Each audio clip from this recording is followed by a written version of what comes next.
Bonjour, je suis ravi d'accueillir Miguel Chevalier au Cinéum. Pourquoi l'accueil de cet artiste Miguel Chevalier au Cinéum? C'est parce qu'en réalité le Cinéum c'est un cinéma, c'est vrai, c'est un cinéma qui traduit l'art cinétique par toutes les technologies contemporaines, allant du double stack de projection laser au son complètement immersif avec certaines salles qui ont 84 haut-parleurs dans les salles. Le cinéma de demain, c'est le cinéma digital, c'est la création digitale, c'est l'art cinétique, c'est l'interactivité avec l'œuvre, c'est l'interactivité quand on peut rentrer dans l'œuvre. Dans certaines zones du cinéma, il y a des œuvres lumineuses dans lesquelles vous traversez avant d'accéder à la salle.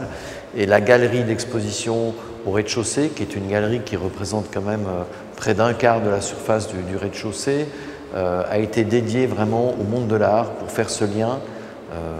entre l'art, le 7e art du cinéma et tous les métiers qui rentrent dans le 7e art, c'est-à-dire l'écriture, l'image, la photographie, le travail derrière de la programmation, des animations 3D, 2D, enfin, tout ce qui se fait aujourd'hui avec les outils numériques, avec la richesse numérique que nous offre ce média.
Il y a plusieurs choses qui m'ont plu dans l'œuvre